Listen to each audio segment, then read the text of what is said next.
Okay, yeah. So now we are live. Okay,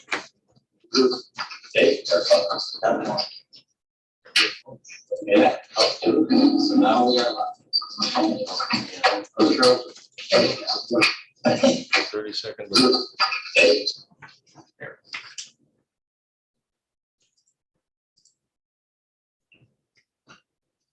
Amy and Jake, can you hear us all right on the Zoom?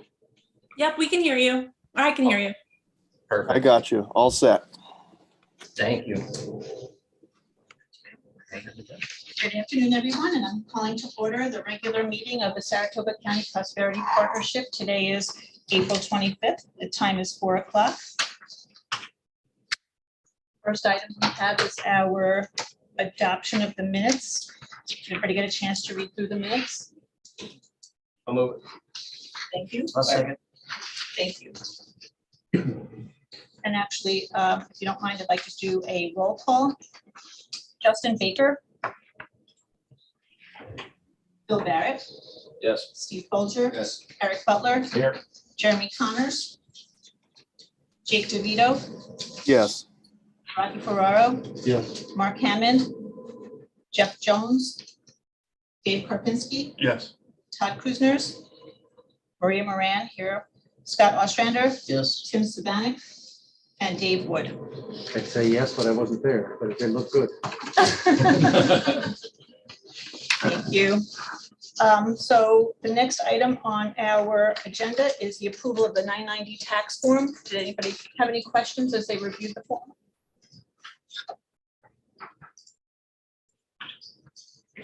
No questions? Then may I have a motion to accept the 990? So move. Second. Thank you. Treasurer's report, Steve? Do we take a vote on that 990? Actually, yes, thank you. So we're approving the 990. We have a motion, two motions on the floor. All in favor? Aye. Thank you. So moved. Good. All right, treasurer's report is pretty simple this month. And in your packet, you should, this sheet is the page in. Basically, it just looks, it lists the expenditures from last month. Obviously, the two $7,000 payments, if you look at that for February, March, that closes out our contract with Tim Dunn and Dunn Strategy Group. The rest of the expenditures for the month are pretty routine, and you can see there's not many. We are really not going to be spending much money moving forward at this point. So we'll get into the Startup New York thing in a minute. That's the pass-through money. But our office renter lease, you'll see the last item there for Saratoga County Chamber of Commerce. That's going to be ending. We'll cover that in a couple of minutes. The payroll fees, the 401k.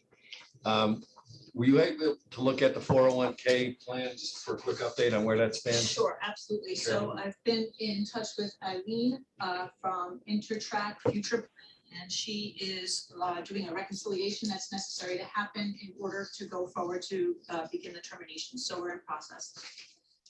So once that's reconciled, we can pay out anything that's Right, a distribution to the plan participants, which I believe there are 3.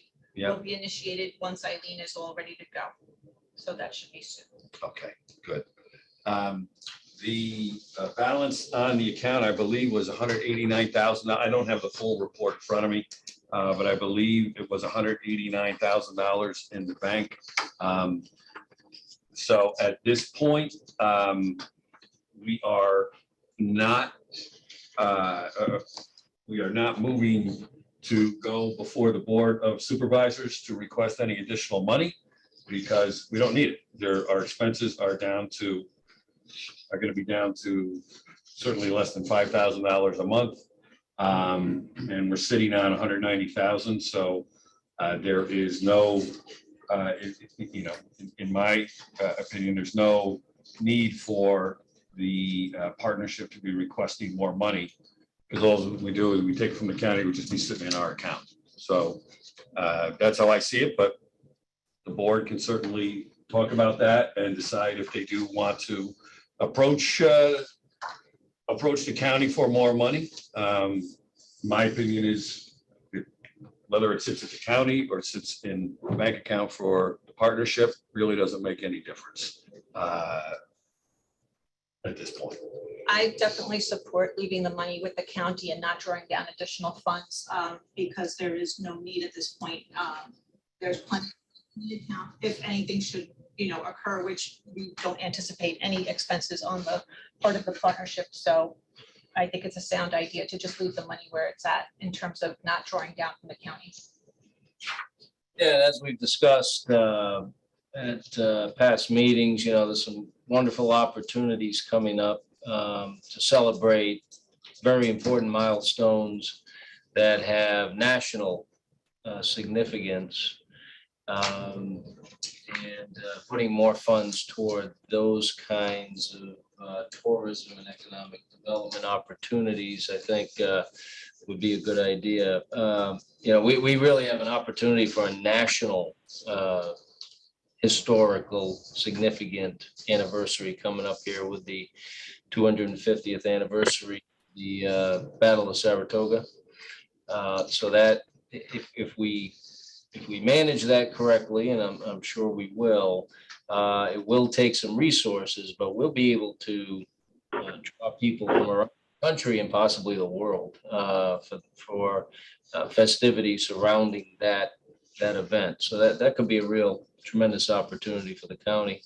In addition, now that we have a few years of history with the Economic Development Fund for localities, all the municipalities within Saratoga County, and we started that a few years ago with the eye toward investing more money closer to home and having the individual municipalities secure additional resources for initiatives on a local level, as opposed to the county driving everything. Let's get some of the money to the local municipalities.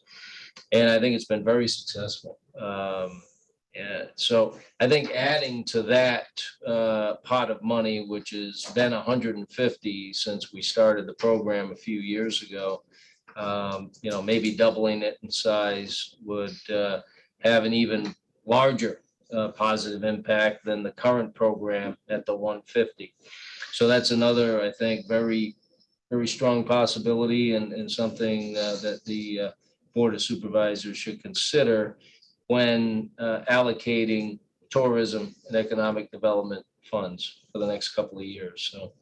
So I agree with Steve and Maria that keeping those funds in the county's hands and talking about some of these other opportunities is the way to go. Thank you. Any questions on the treasurer's report?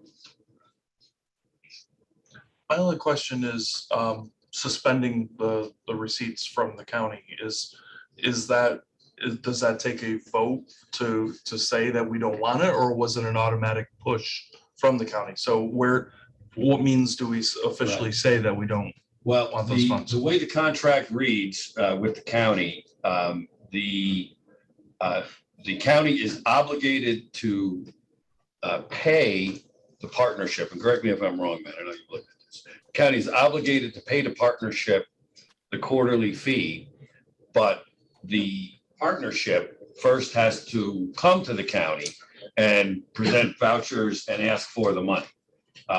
So if we do not come, if the partnership does not come before the board to ask for the money, the county's under no obligation to pay it, because one is dependent on the other. At least that's how the contract is written.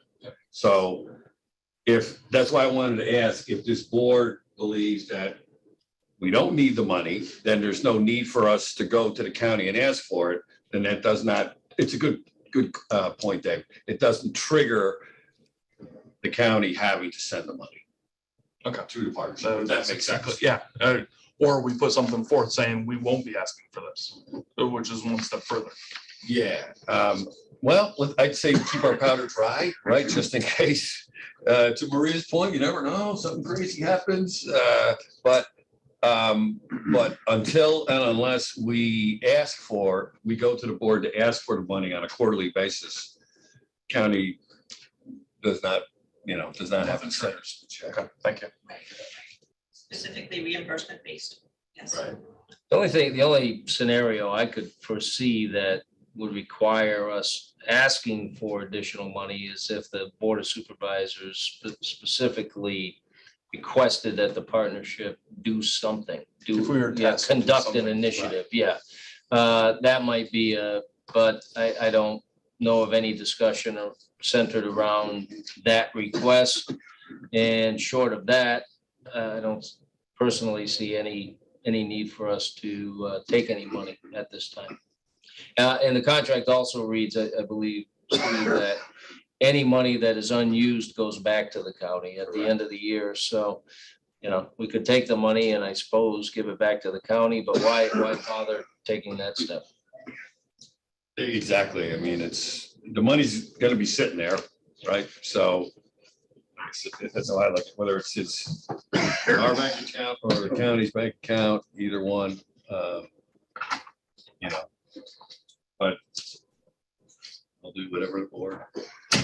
It's there if we need. And just so everybody knows how much it was, the hotel tax this year was estimated to be at $700,000, and we would get half of that.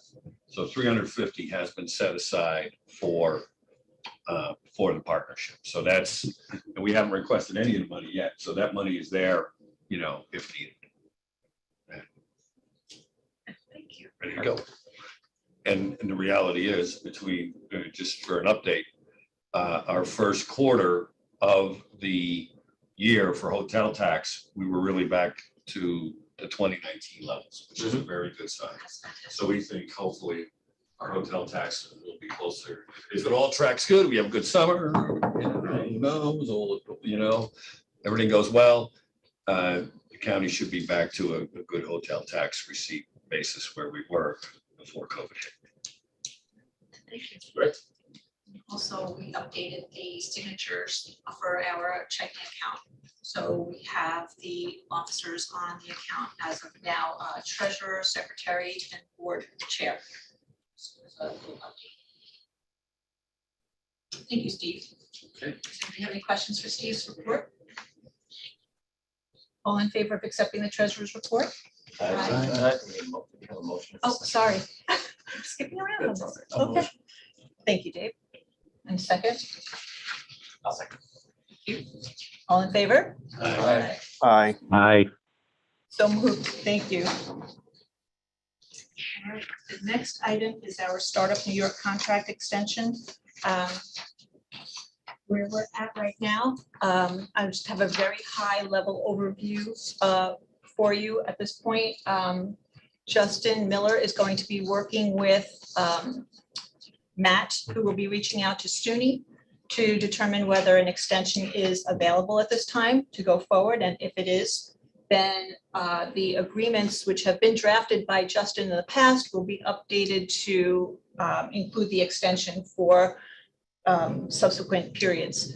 There are two contracts we have. One is an agreement with G&G Lighting and one is an agreement with Spark Shop.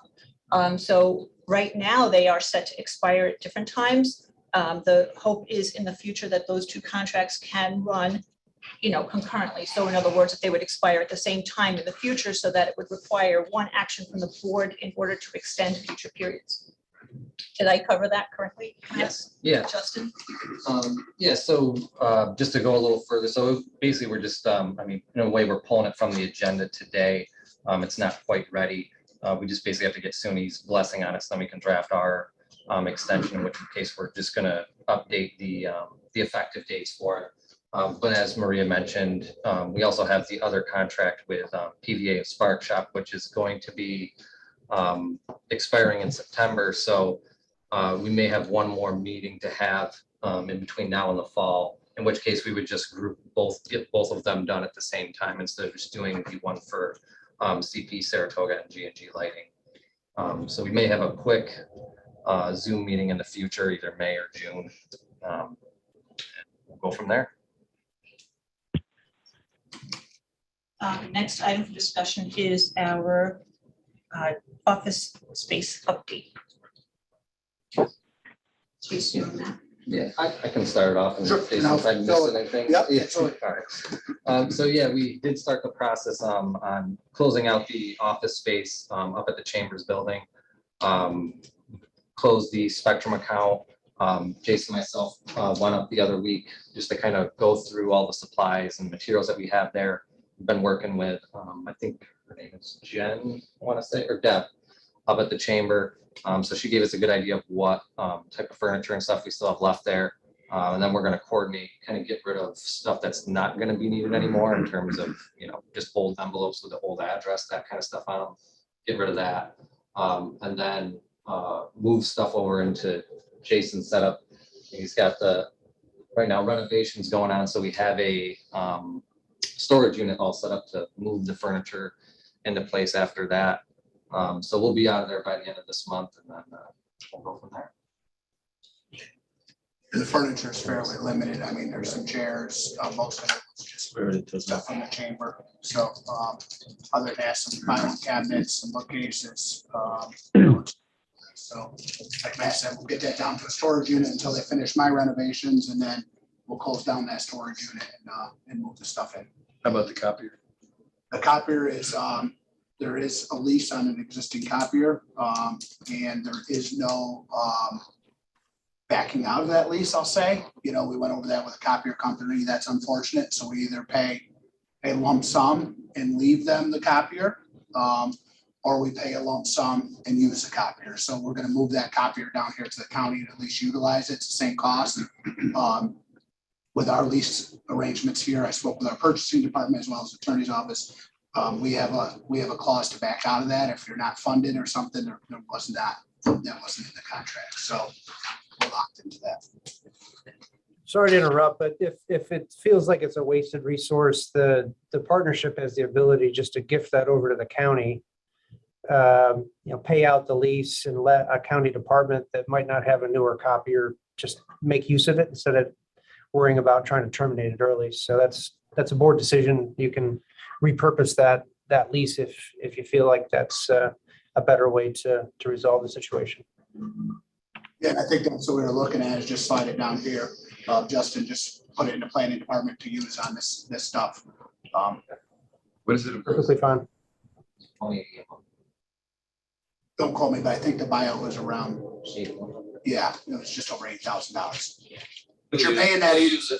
You're paying $180 a month. I think we've made good use of the furniture here. Yeah, that's right. This table was from, we repurposed this already.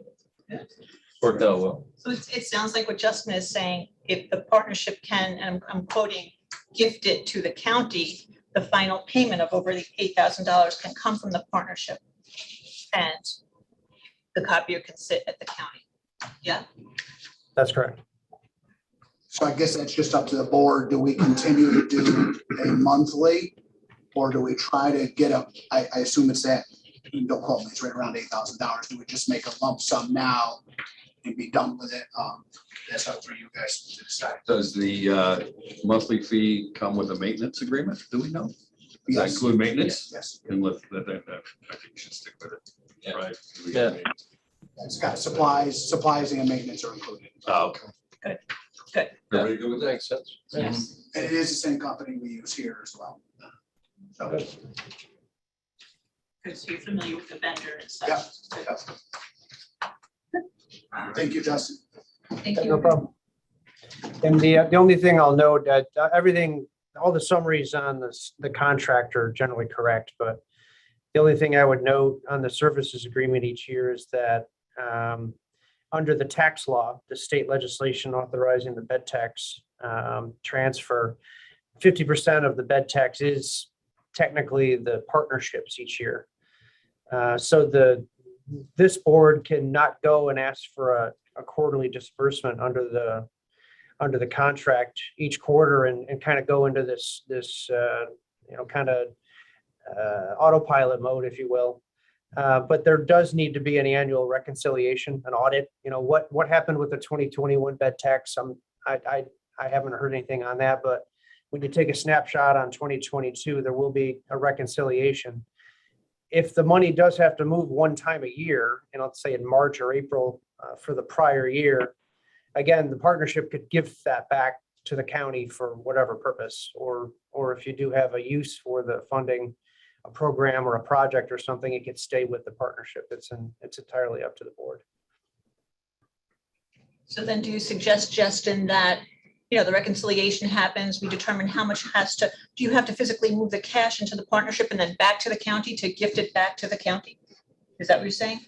That's what the law says, that the Okay. 50% is pledged to the partnership, and this is the legal entity. So unless and until this corporation is dissolved, that the money probably should move for audit purposes, and that's something that you can discuss with the auditors. That'll be a note or an issue to deal with on the county level and the partnership.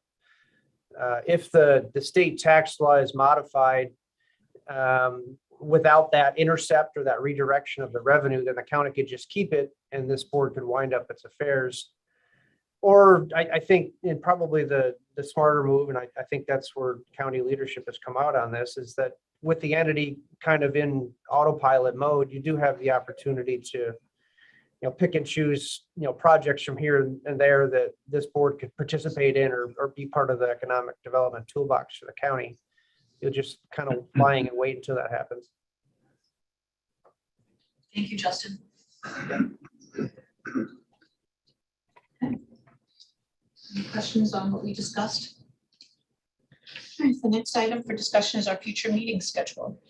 So take it away. Oh, yeah. So as I mentioned before, we don't anticipate having many more meetings for this year.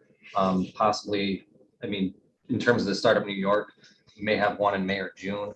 My thought is, we have to keep in line with open meetings law. So we will have to have the physical space available for the meeting. But my thought is to do a Zoom meeting and, kind of encourage people to utilize the Zoom instead of traveling to, have a 5-minute meeting. But then we can have a quick vote on the Startup New York contract once that's set up.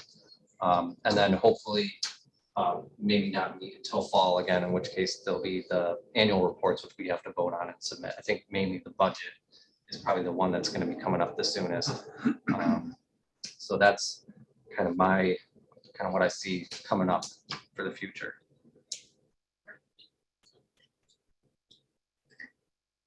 Any other business or questions, comments? Just one quick question. Yes. Do the bylaws require a certain number of meetings to be held over the course of the year? Or is it silent on that issue? I don't think I recall seeing, but that's an excellent question. And, Hands up. All right. We'll get back to you on that. Yeah, that's just We'll email it. tactical issues, not. Yeah, no, it's good. It's a I question. think it was in there originally, Okay, but it wasn't every month. okay. Revising the bylaws or whatever to reflect the change. Right. Hopefully it just says periodic. Yeah. Okay, good. Thank you. All right, so can I get a motion to adjourn? So move. Thank you. Thank you. Steve. Okay. All in favor? Aye. Aye.